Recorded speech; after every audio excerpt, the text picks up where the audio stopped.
스카이어 스루프 타임즈 2023년 10월 7일자 파트 1을 시작하겠습니다.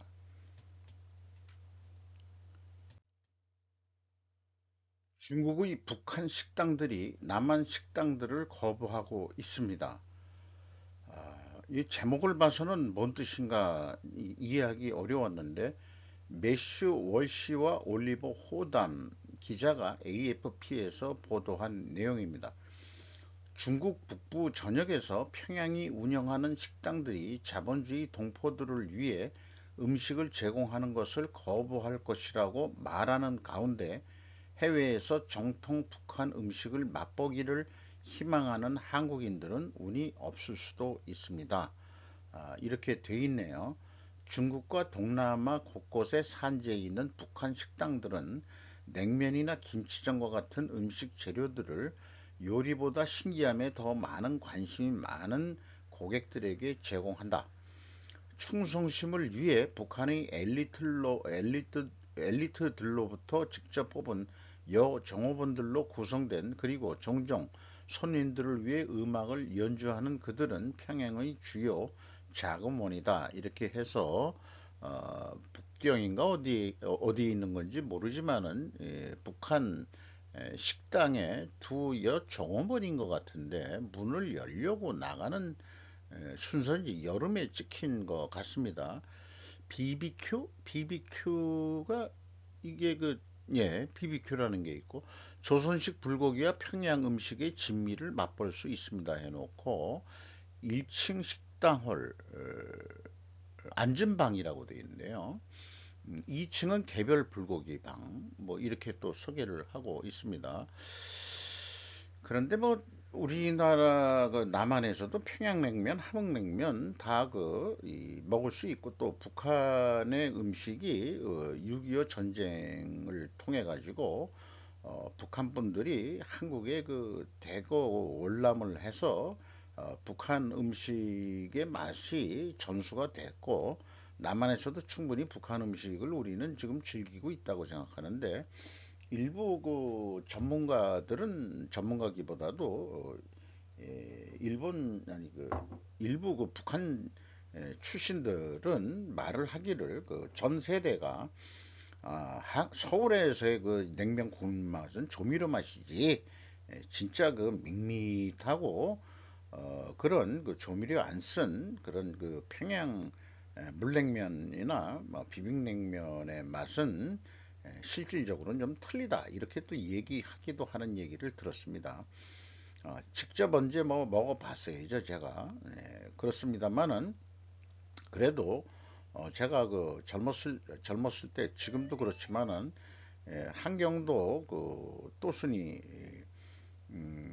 라고 불리는 그 친구 어머님이 그 함흥 국수를 뽑아가지고 평생을 사셔가지고 그 함흥냉면 쪽은 뭐 그게 잔치국수라고 자기네들은 뽑는데 함흥 그 냉면하고 거의 수준이 같습니다.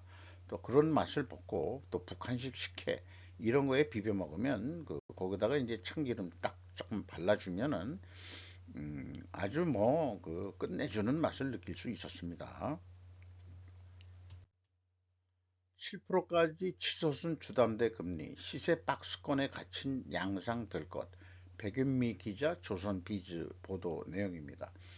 주담대 금리 9개월 만에 다시 7%대로 올라서 고금리 지속 전망의 거래 위축, 매물은 늘어 대출 금리가 앞으로도 상승할 것이라고 예상되면서 시세 역시 박스권에 갇힌 양상이 될 것이라는 의견이 나온다. 이렇게 소개하고 있고, 미국 그 연준이 연내 추가 금리 인상 가능성을 열어놓은 데다가 은행들이 만기가 돌아오는 고금리 예적금 재유치를 위해서 수신금리를 지금 인상하고 있는 경쟁을 벌이고도 있다 하는 얘기를 하고 있습니다. 그리고 그 국토교통부 그 통계 뭐 이런 거를 보면은 그 앞선 5년 평균 비교하면 37.3%가 주택 거래량이 줄어들었다. 이렇게 얘기를 하고 있고, 실제로 매물은 계속 쌓이고 있는데 안 팔리고 있다, 이런 얘기를 하고 있습니다. 이것이 정상적인 아마 추세일 것 같습니다. 제 생각에는 미국의 기준금리가 7%대는 아니더라도 또 올라간다 그러면은 우리나라 금리 기준금리 안 올릴 수 없고, 어, 이런 거를 적을 해놔야 되는데, 이제 무음으로 죄송합니다. 어쨌든 여기 보면은 강남 무역센터에서 바라본 강남 쪽인데, 이게 어디쯤 대충 이, 어디쯤 알겠어요. 이렇게 높은 주거 시설이 있는 여기가 무슨 역이던데 잊어버렸습니다. 양재 쪽에서도 이게 좀 보입니다. 양재역 쪽에서도 좀 보이고 그러는 서울 시내 아파트 풍경이죠. 제 생각에는 금리가 더 올라가지고, 저도 일부 이 대출 금리 오른 상태에서 갚아 나가는 돈이 있습니다만은, 이제 우리나라 아파트 가격은 좀 더 금리가 올라가 가지고 내려가야 된다라고 저는 그렇게 희망하는 사람들 중에 하나입니다. 왜냐하면은 미래 세대를 위해서 그랬습니다. 한국서 수조원 쓸어 담은 구글 애플의 과징금 겨우 680억. 이승우 기자 한국경제에서 보도했습니다. 구글 애플의 680억 과징금, 앱 개발사의 결제 방식을 강요했기 때문이라는데, 방통위 시정 조치안 통보했다. 작년 8월부터 실시한 앱마켓 사업자의 특정 결제 방식 강제 등 부당 행위에 대한 사실조사 결과를 토대로 구글과 애플의 시정 조치안을 통보했다고 6일 발표했다.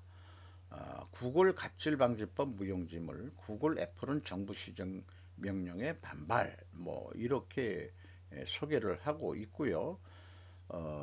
방통위가 제재 방침을 내놨지만은 이미 국민은 피해를 보고 있다는 의견이 나왔다. 지난해 구글의 정책 변경에 맞춰 음원, 온라인 동영상 서비스, 앱툰, 웹소설, 플랫폼 업체들이 잇따라 이용료를 인상했다고 소개를 하고 있습니다. 업계 관계자는 이미 구글이 수수료를 올린 것을 감안하면 이번에 예고한 과징금은 솜방망이 처벌 수준이라고 지적했다.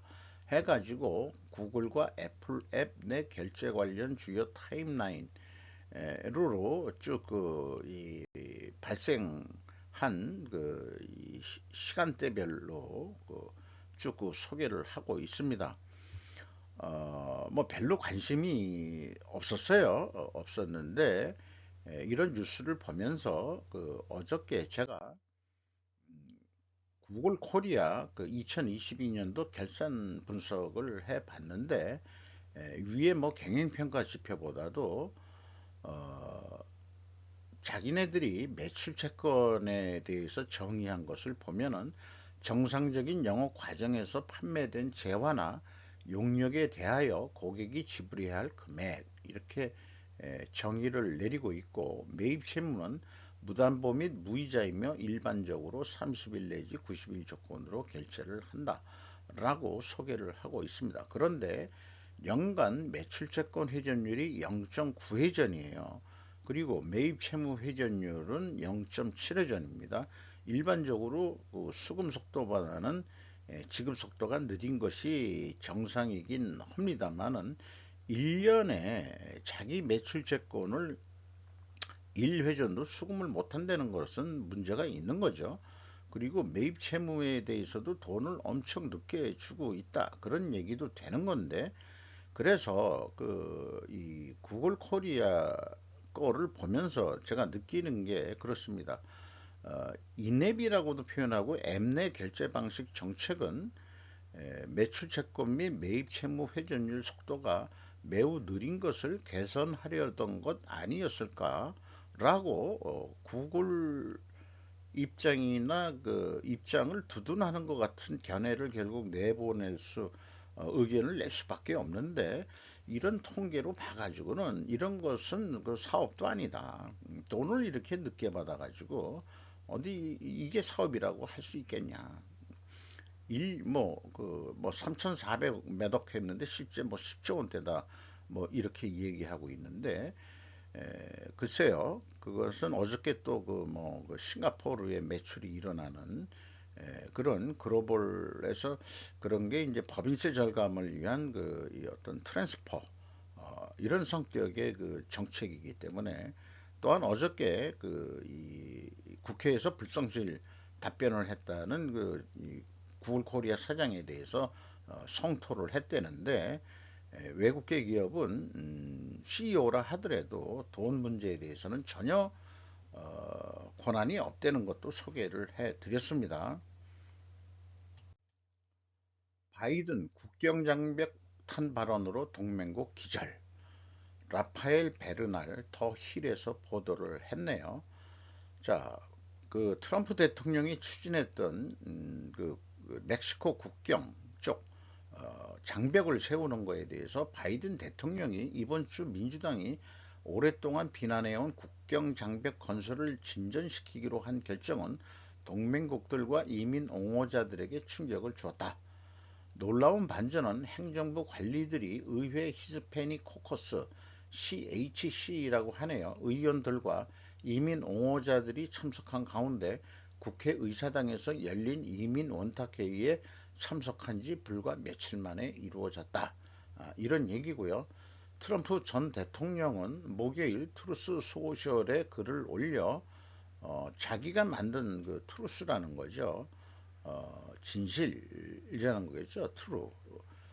브레이크 조 바이든이 책의 모든 환경법을 어겨 내가 완전히 새롭고 아름다운 국경 장벽을 건설했을 때 내가 옳았다는 것을 증명하는 것을 보는 것은 매우 흥미롭다고 썼습니다라고도 얘기를 하고 있습니다. 요거는 별도 뉴스에 멕시코 미국 관리들과 회담 후 새로운 국경 장벽 계획 거부 뭐 이런 제목이 또 있습니다. 아, 그 공화당 국회의원들이 우리는 합법적인 질서 있는 이민을 위한 정당이며 메가 공화당원은 단지 모든 사람들이 들어오는 것을 막기를 원할 뿐입니다. 그러니까 무차별로 들어오는 그런 이민이나 난민은 국가가 말하자면 걸러야 되지 않겠냐 이런 뜻으로 이해가 됩니다. 그것이 여기서 중요한 차이입니다라고 라모스라는 공화당 국회의원이 덧붙여서 말했다는 것을 하고 있습니다. 트럼프 대통령 시절에 장벽 설치하는 것을 말하자면 그걸 뭐라 그러냐 시찰 나온 그런 그 사진을 하나 가져와 봤습니다. 이것은 멕시코 대통령이 사진이고요. 그런데 제가 이 뉴스를 보면서 당장 그 멕시코 쪽 히스패닉계가만이 아니고 지금 그 미국의 그 이민 내지는 난민들이 그 무법적으로 그 불법으로 입국하는 그런 거에 대해서 음, 생각해 보면은 꼭 멕시코만이 아니고 길게 힘들게 그렇게 보면은 좀 더 길게 보면 중국의 마약민, 난민 등으로 연결되어 있다고 판단됩니다. 그러니까 이것도 어떻게 보면은 길게 보면은 미중 전쟁의 연결선상이다. 그리고 중국의 마약 그 펜타닐이란 것이 원료가 멕시코로 가가지고 마약 카르텔을 통해 가지고 펜타닐이라는 아주 싸고 저렴한 마약인데 그게 아주 치명적이 돼 가지고 소량을 쓰더라도 여러 가지 자살이나 사망 사건들이 나오고 있는 현실 속에서 바이든이 이 장벽을 더 철저히 하겠다 하는 거에 대해서는 누가 그 대통령이 되더라도 결국은 취해져야 될 그런 거였다 하는 생각이 들어가네요. 이런 걸 보면서 미래 영화라든가 좀비 영화에 기존에 그 안전하게 사는 사람들이 장벽을 그 두꺼운 콘크리트 이런 지금 아까 사진에서 본 그런 것들은 녹이 슬고 언젠가는 또 뭐 수명이 얼마 안 될 것 같아요. 근데 그 영화 같은 데서 보면은 수십 년 이상 수십 년이 뭐예요? 100년 이상 견딜 수 있는 그런 어떤 콘크리트 장벽을 쌓아놓고 그 안에 사는 사람, 정상적인 사람들과 그 밖에 사는, 그러니까 다시 다른 표현으로 얘기하면 성한 사람들과 성밖 사람들을 보는 것 같은 그런 느낌이 듭니다. 일본이나 우리나라나 사실 어떻게 보면은 장벽이 없어도 그 저게 있죠. 바다라는 장벽이 있어서 쉽게 그 이 불법 이민이나 불법 난민, 최근 뉴스를 보면은 중국 불법 이 미입국자를 경찰이 잡았다고 그러죠. 아마 그 이 방공법이 적용되는 그런 스파이 내지 이런 쪽의 이 개념은 아닌 사람들이 한국에 와서 어떻게 먹고 살라고 또 들어온 사람들인데, 어쨌든 그렇게 나르는 일, 불법 이민 이런 사람들도 돈이 없어서 있는 돈 다 털어가지고 그 불법 이민 시키는 것도 그 이 마약 조직이나 또는 그 이 범죄 조직에게 아주 큰 사업거리라고 또 유럽 쪽에서는 그 소개를 하고 있죠. 유럽 난민 뭐 이런 것 쪽은. 그래서 이런 것들은 그 이 서구 문명이 그 식민 정책을 해가지고 뿌려놨던 그 후유증을 자기네들이 이제 말하자면 그 미뤘던 숙제들을 좀 해야 될 입장인 것 같이 들리기도 합니다. 유럽은 그렇다 하더라도 미국은 워낙 그 아메리칸 드림으로 거기 가면 어떻게든지 살 거야 라는 희망을 갖고 오는 거겠죠. 중국 난민이 남아메리카까지 통해 가지고 어떻게까지 해서 미국으로 불법 이민을 하려는 그런 것들을 보면은 장기적으로 봤을 때 이것도 중국하고 연결돼 있다라고 저는 그렇게 이제 해석을 내리고 싶네요. G세대의 약 7할이 일본 사회의 미래 희망을 느끼지 않는 EU 2위 저출산 고령화를 넘어선 1위는, 이게 마이돈 뉴스라는 거로 읽어야 되는 모양이에요. 그러면 첫째 이유가 뭐냐? 정치에 기대할 수가 없다. 56.7%. 저출산 고령화가 진행되고 있다. 42.1%. 한마디로 G세대 젊은이들이 정치에 기대할 수 없다라는 것이 핵심인 것 같습니다. 불공평하다, 불공정하다라고 느끼는 그런 응답자 중에서 복수 회답을 시켰는데, 경제 격차 64.1%, 사회적 지위에 의한 격차 49.4%, 성차별에 의한 격차 이런 거로 1, 2, 3위를 나타내고 있고요. 또 그 늑다리 꼰대 세대에 대한 고령 세대에 대한 구체적인 불만도 얘기했을 때 일반적으로 전 시대적 가치관의 강요 이게 62%, 경제 성장의 정체, 뭐 정치의 정체에도 고령 세대에 대한 거로도 또 나타나고 있습니다. 여기에 또 뭐 그 인권 의식이 낮은 뭐 해서 복합적으로 되어 있지만은 결론적으로 일본 정치가 개판이다라는 거 젊은 세대들은 생각을 하고 있는 것 같습니다. 어, 이렇게 그 이 젊은 세대들한테 인터뷰 내지는 그 질의응답을 통해서 나온 뉴스인데, 이게 남의 나라 얘기 같지가 않잖아요. 우리나라 거 보는 것 같은 그런 느낌이 듭니다. 이 옛날에 신분 사회였죠. 일본도 신분 사회였는데 이 산업 국가가 되고 그다음에 이제 모든 사람이 평등하게 됐다. 신분 제도가 없어지고 민주주의로서 개개 인권을 다 존중하는 민주 그 국가가 됐는데, 한 3, 40년 한 거의 우리나라도 한 3, 40년 지나다 보니까 이제 경제에 의한 그 신분이 아니고 계급, 어떤 계층, 부유층, 그다음에 뭐 이런 식으로 신분 제도가 다시 되살아나고 있는 것 같은, 그러니까 이제 과거의 양반이 아니고 요즘의 양반은 부자들이 양반이다, 이렇게 이제 얘기하면은 되겠지요. 그렇게 신분 사회가, 계층 사회가 고착화돼 가고 있는 게 현재 자본주의 현실 아니겠느냐, 이런 생각을 해보게 됩니다. 일본 인플레이션 조정임금 8월 하락 연장, 로이터 통신입니다. 왜 기자 이름을 안 썼을까 했는데, 한 여러 사람이 해가지고 두 사람의 일본 기자가 썼는데, 이런 거를 보도하더라도 일본 내 소식을 일본 기자가 로이터에서는 취재를 했더라도 편집은 크리스찬 슈멀링거 샘 호주, 또 두 사람이 그걸 받아가지고 또 편집을 잘 해서 로이터의 그 격에 맞게끔 또 한다, 이런 얘기가 되겠어요. 그러니까 충분히 자기네들은 객관적인 기사를 내고 있다라는 것을 또 표현하고 있는 것 같습니다.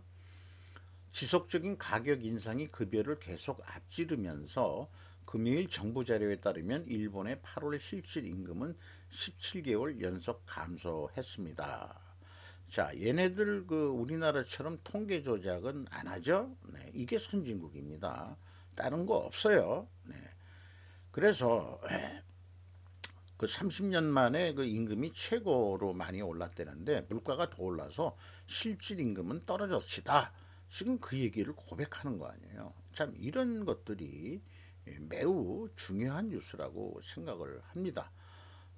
그래서 소비가 좀 약화됐다, 이런 것도 그 소개를 하고 있네요. 그런데 이제 소비 수입 물가가 약간 요즘 진정이 되고 있다, 그래가지고 실질 임금도 좀 회복될 것 같다 라는 말은 하고 있습니다. 최선의 미국 지정학, 최악의 중국 지정학, 이 친구는 TV에서 나온 얘기인데요. 이것은 사실 이분이 얘기한 것은 피터 자이안의 그 이 책들을 보면은 이미 다 그 공개되고 뭐 나온 얘기들입니다. 이분은 뭐 다른 자료를 통해 가지고 미국이 지정학적으로 매우 그 행복한 나라다, 이렇게 얘기를 하고 있고, 또 뭐 미국과 중국의 그 영토 땅 넓이, 에, 그다음에 국경 길이, 그다음에 국경을 접한 국가 숫자, 해안선 길이, 경작 가능 면적, 뭐 이런 거를 비교를 했는데, 그런데도 미국이 국경 장벽을 이유는 뭐냐? 그렇게 행복한 지정학이 있는데도, 그래서 캐나다하고 멕시코는 크게 관여할 건 아니지만은 이런 부분도 조금 좀 취급을 했으면 좋지 않았을까 하는 그런 희망이 있는 거고요.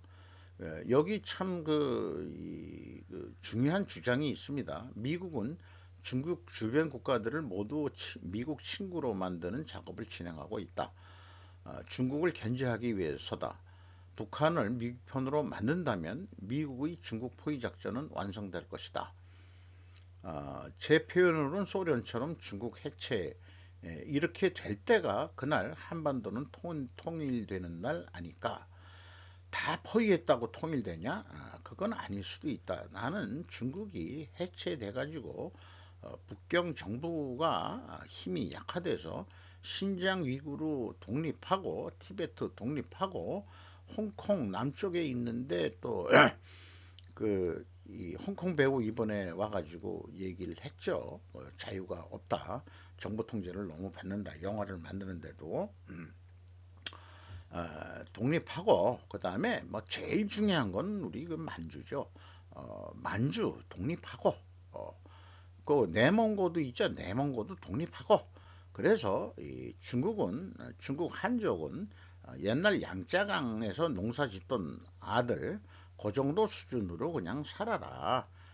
이렇게 되는 날이 우리가 통일이 될 수 있다.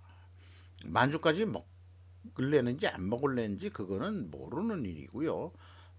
만주도 그냥 우선은 어떤 그 과도기로서 이 우리하고 연결된 어떤 그 독립된 만주국이 하나 생기기를 저는 희망을 합니다.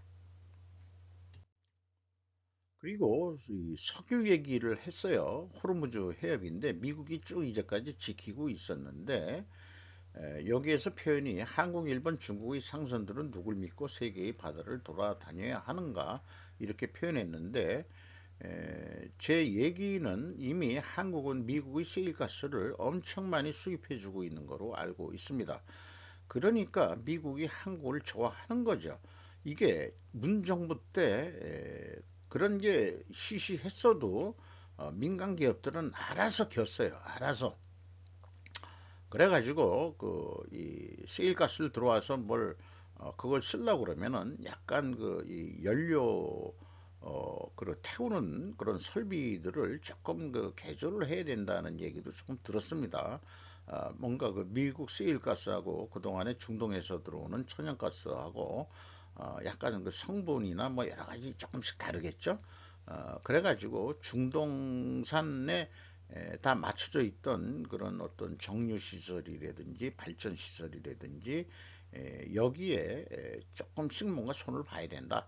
근데 그게 큰 투자 금액이 드는 거는 아니었던 거로 기억을 하고 있습니다. 이런 얘기도 조금 좀 해주면 좋지 않겠냐 이런 생각이 들어갔고요. 미국의 그 항공모함이 두 대가 항상 30년 이상 여기에서 돈을 많이 썼는데 여기에 이제 음미할 거는 이제는 이제 미중 그 전쟁 속에서 그런데 미국 항모의 역할은 과거와는 정반대 일이 될 수도 있다. 만약 중국하고 진짜 전쟁이 일어난다면은 호르무즈 해협을 미국이 막을 거다 이게요. 그럼 중국 항공모함이 여기까지 와가지고 서로 전쟁을 벌이겠느냐? 그러진 못할 겁니다. 그러니까 미국 국방부에서는 만약에 전쟁을 하게 된다면은 미국이 이기기는 하겠지만은 엄청난 피해를 보게 될 거요. 라는 식으로 그 미국 그 국방 관계자들은 얘기했다는 것도 기억이 나네요. 요거는 전 세계를 6개 지역으로 사령부를 나눠서 하는 거고 기능별 사령부 쭉 있습니다. 어, 우주국도 생겼죠. 우주사령부도 그다음에 전략사령부도 있고 특수 그 작전 사령부도 있고 사이버 사령부도 있고 저는 여기 트랜스포테이션 커맨드라는 게 있는데 요게 이제 그 물류 병참 사령부 아니겠어요? 이게 로지스틱이라는 일을 말을 썼는데 여긴 트랜스포테이션이라고 돼 있는데 저는 이런 역할이 이제 미래 전쟁에는 더 중요할 거다 이렇게 생각을 합니다. 푸틴은 러시아가 차세대 핵무기를 시험했다고 말했습니다. 푸틴은 러시아가 새로운 세계 건설을 목표로 하고 있다고 말합니다. 푸틴이 핵무기 실험했다고 한 것은 로이터 통신 얘기고, 새로운 세계 건설은 그 카리나 추이라고 세마포라는 데서 한 내용을 두 개를 그냥 한꺼번에 썼습니다. 어, 결국은 핵 뭐 확산 금지 조약 뭐 여기서 미국이 거부했는데 자기네들도 이제 거부할 수 있다. 그러니까 핵 실험이나 이런 그 시위를 허갔다. 그래서 실질적으로 핵무기를 실험했다. 이런 얘기를 얘기하면서 기존의 그 서구 헤게모니를 좀 자기네들은 좀 곤란하다. 이렇게 얘기를 하는 것 같습니다. 그래서 서방 세계 헤게모니를 좀 거부한다 하는 논지의 그 발언을 하고 있는 푸틴 대통령인데요. 또 하나 그 곁들여서 러시아가 자국 영토에서 핵폭탄을 터뜨려야 한다고 말한 후 크렘린의 한 선전가가 시베리아 관리들의 반발에 직면했습니다. 나탈리 무슨 매츠 비즈니스 인사이드에서 보도한 내용인데요. 이 사진 속의 사람이 마르가리타 시모니안 아니다 이건 아니고요. 이름은 지금 잘 모르겠네요. 한 선전가라고 되어 있는데, 왜 폭탄을 토해야 그러면은 서방 세계가 고통스러운 메시지를 전달할 것이라고 시모니안 대본인은 말했다. 체르노빌 그 핵 사고 때와 같은 공포를 좀 주자, 그런 얘기로 좀 이해가 됩니다. 그래서 이 사람이 이 푸틴 대통령의 선전과 허위 정보의 주요 인물 중 한 명으로 지목한 국영방송의 RT가 뭔지 마르기타 시모냔이네요. 마르기타 시모냔, 이 여성분이 그렇게 그 모스크바 타임즈에서 보도했다는 겁니다. 러시아 미디어 모니터의 번역에 따르면 시모니아는 만약 우리가 열핵 핵 폭발을 우리 영토의 수백 미터 위 시베리아의 어딘가에서 감행한다면 이 땅에서 무슨 일이 일어나지 않을 것이다. 자, 이게 무슨 논리 비약인지는 모르겠습니다만은 서방 세계한테 겁을 주자, 이런 얘기 같습니다. 이렇게 이해를 합니다. 어, 루라고 그 드라마인데요. 미드 노익장들을 위한 영화 같고, 아니 행동은 하지 못하고 말만 하는 늑다들을 위한 영화 같습니다. 고령화 수요, 이런 것 때문에 이런 은퇴한 여성 CIA인데, 뭐 이런 그 드라마예요. 그런데 이제 대부분 나오면 미국 CIA가 이제 나쁜 악행을 많이 하는 거로 영화는 그리고 있죠. 헐리우드가 약간 레프트 쪽이다 보니까 그런지 모르겠습니다만 CIA가 이란 쿠데타에 개입했다는 걸 증명하는 서류 때문일 거야. 자기를 CIA가 추적하는 것은 이런 내용이 있습니다. 이런 영화를 보면서 궁금해지는 것은 CIA가 한국에 개입한 사건이 혹시나 있을까 하는 점이다. 아직 미국 드라마에서 그 미드에서 그런 거 만드는 거는 좀 없는 것 같긴 합니다만은, 왜냐하면은 전 세계를 대상으로 활동하는 그들이니까 말이다. 동맹국들에게는 작업을 하지 않겠지라는 신뢰를 가져도 될까? 그러나 분명히 정보 활동을 하고 있다는 것은 알려진 비밀 아니냐. 그래서 이거를 노운 언노운이라고 얘기를 할 수 있지 않겠냐. 뭐 솔직히 박근혜 정권이 친중으로 너무 기울었을 때 탄핵이 일어났다는 것 자체도 음미해 볼 만한 일이라고 저는 생각을 합니다. 뭐 국부적인 뭐 이런 뭐 이란의 쿠데타 개입, 이런 건데, 큰 거에 개입을 하죠. 한국은 탄핵, 여야가 모두 탄핵에 성했는데, 이게 꼭 그것이 아니 다른 핑계를 만들어서라도 작업을 마련하는 게, 이건 그러니까 소설입니다. 소설인데, 그렇게 탄핵을 할 수 있는 뭐 그런 분위기를 만드는데 CIA가 관여했을 수도 있지 않겠냐. 저는 중국인 줄 알았는데 중국 아닌 것 같은 느낌 같은 느낌이 들어옵니다. 개천절의 천문학적 의미, 네이버 TV에서 활동하는 본인들이 목로 메이슨이라고 그러나 목로 티르 뭐라고 그러는데, 자관 10월 3일이 저는 개천절 날 하늘의 뜻이 이 땅에 이루어지소서라는 것이 개천절의 의미 아니냐라고 저는 한번 방송을 했는데, 천문학적 의미로서 10월 3일은 초승달이 뜨는 데다.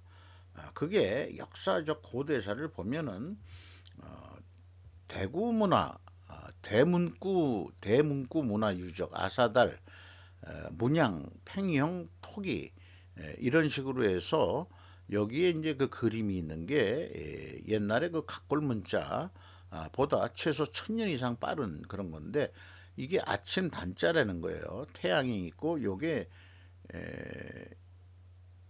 요게 그 지평선이라는 개념도 되고 초승달이라는 개념도 되고, 그래서 그 무슨 스탄 국가들의 그 국기를 보면은 초승달에다가 이렇게 그 별이 들어가 있죠. 금성 또는 태양을 상징한다.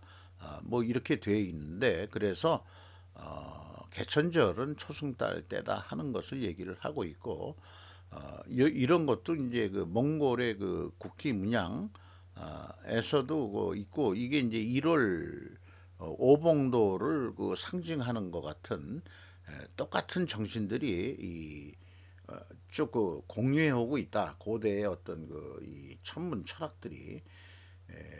징기스칸도 결국 확대 해석하면은 1월 오봉도하고 같은 거나 마찬가지다. 징기스칸이 앉아 있는 거나, 우리 조선의 왕이 1월 오봉도에서 태양과 달과 태양 사이에서 이렇게 그 앉아 있는 거, 그리고 프리메이슨도 이 1월 오봉도 같은데 해놓고 가운데 앉는 거, 이런 게 딱 그 이 말하자면은 그 천문 현상하고 연결해 가지고 만들어낸 그런 그 이 종교와 비슷한 어떤 그 사상들 아니겠느냐, 이렇게 이제 소개를 하는 것 같습니다. 이상 마치도록 하겠습니다.